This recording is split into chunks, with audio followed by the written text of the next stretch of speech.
Breaking news ಬರ್ತಿದೆ ನೋಡೋಣ.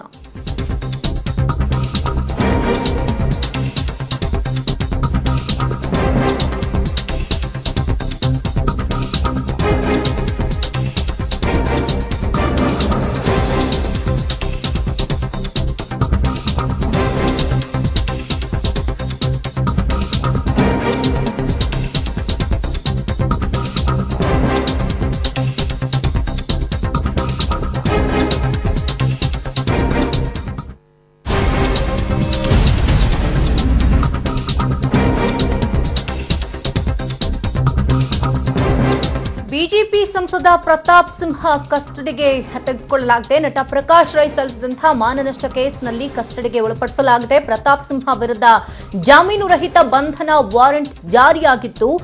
ಆದರೆ ಈ ಹಿನ್ನೆಲೆಯಲ್ಲಿ ಇವತ್ತು ಬೆಳಗ್ಗೆ ಕೋರ್ಟ್ಗೆ ಸಂಸದ Pratap Simha ಹಾಜರಾಗಿದ್ರು.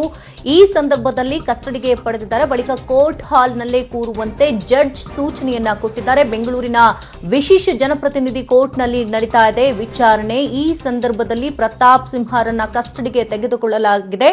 Non bailable warrant ಕೂಡ ಇಶ್ಯೂ ಆಗಿತ್ತು. ಹಾಗಾಗಿ ಇವತ್ತು ಕೋರ್ಟ್ಗೆ ಹಾಜರಾದ್ರು. ಈ ಸಂದರ್ಭದಲ್ಲಿ ಅವರನ್ನ ಕಸ್ಟಡಿಗೆ ತೆಗೆದುಕೊಳ್ಳಲಾಗಿದೆ.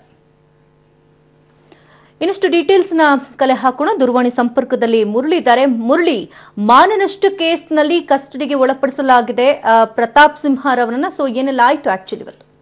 ಖಂಡಿತವಾಗಿ ಶಿವಂತಲ, ಏನಂದ್ರೆ ಪ್ರಕಾಶ್ ರೈ ಅವರ ವಿರುದ್ಧ ಪ್ರತಾಪ್ ಸಿಂಹ ಅವರು ಟ್ವಿಟರ್ ನಲ್ಲಿ ಒಂದು ಅವಹೇಳನಕಾರಿ ಹೇಳಿಕೆಯನ್ನ ಹಾಕಿದ್ರು. ಆ ಸಂದರ್ಭ ಪ್ರಕಾಶ್ ರೈ ಅವರು ಏನು ಪ್ರತಾಪ್ ಸಿಂಹ ಅವರ ವಿರುದ್ಧ ಮಾನನಷ್ಟ ಮೊಕದ್ದಮೆಯನ್ನ ಹೂಡಿದ್ರು. ಅಂದ್ರೆ ಈ ಪ್ರಕರಣಕ್ಕೆ ಸಂಬಂಧಪಟ್ಟಂತೆ ಈಗ ಸಾಕಷ್ಟು ಬಾರಿ ಸಮನ್ಸನ್ನ ಕೊಟ್ಟರು ಸಹ ಪ್ರತಾಪ್ ಸಿಂಹ ಅವರು ವಿಚಾರಣೆಗೆ ಹಾಜರಾಗಿರ್ಲಿಲ್ಲ. ಆ ಹಿನ್ನೆಲೆಯಲ್ಲಿ ಜಾಮೀನು ರಹಿತ ವಾರೆಂಟ್ ಅನ್ನ ಇಶ್ಯೂ ಮಾಡಿದ್ರು. ಇವತ್ತು ಅದನ್ನ ರೀಕಾಲ್ ಮಾಡ್ಕೊಳ್ಳಿಕ್ಕೆ ಪ್ರತಾಪ್ ಸಿಂಹ ಅವರು ಜನಪ್ರತಿನಿಧಿಗಳ ವಿಶೇಷ ನ್ಯಾಯಾಲಯಕ್ಕೆ ಬಂದ ಸಂದರ್ಭದಲ್ಲಿ ನ್ಯಾಯಾಧೀಶರು ಕೆಲ ಕಾಲ ಪೊಲೀಸ್ ಕಸ್ಟಡಿಗೆ ಪಡೆಯುವಂತೆ ಸೂಚನೆಯನ್ನ ಕೊಟ್ಟರು. ಸೊ ಆ ಹಿನ್ನೆಲೆಯಲ್ಲಿ ನ್ಯಾಯಾಲಯದ ಆವರಣದಲ್ಲೇ ಸಹ ಕೂರುವಂತೆ ಈಗ ಕಸ್ಟಡಿಗೆ ಆದೇಶವನ್ನ ಕೊಟ್ಟಿರುವಂತದ್ದು. ಸ್ವಲ್ಪ ಕಾಲ ಕೆಲ ಕಾಲ ಕಸ್ಟಡಿಯಲ್ಲಿ ಇರ್ತಾರೆ. ಕಸ್ಟಡಿ ಆದ ನಂತರ ಮತ್ತೆ ರೀಕಾಲನ್ನ ಮಾಡಿಸ್ಕೊಳ್ಳೋದಕ್ಕೆ ಒಂದು ವಾರ್ನನ್ನ ಮಾಡಿ ಒಳಗಡೆ ಕರೆದು ಮತ್ತೆ ಒಂದು ವಾರ್ನನ್ನ ಮಾಡಿ ಮತ್ತೆ ಜಾಮೀನನ್ನ ನೀಡೋ ಸಾಧ್ಯತೆಗಳು ಹೆಚ್ಚಾಗಿರುವಂತದ್ದು. ಅಂದ್ರೆ ಈಗ ಪ್ರಸ್ತುತ ಸ್ಥಿತಿಯಲ್ಲಿ ಅವರನ್ನ ಕಸ್ಟಡಿಗೆ ಪಡೆದಂತೆ ಈಗ ಸೂಚನೆಯನ್ನ ಕೊಟ್ಟಿದ್ದಾರೆ. ಆ ಹಿನ್ನೆಲೆಯಲ್ಲಿ ನ್ಯಾಯಾಲಯದ ಆವರಣದಲ್ಲೇ ಪ್ರತಾಪ್ ಸಿಂಹವನ್ನ ಕೂರಿಸಿರುವಂತದ್ದು. Shakuntala. Okay, thank you Murali ತಮ್ಮೆಲ್ಲ ಡೀಟೇಲ್ಸ್ಗಾಗಿ.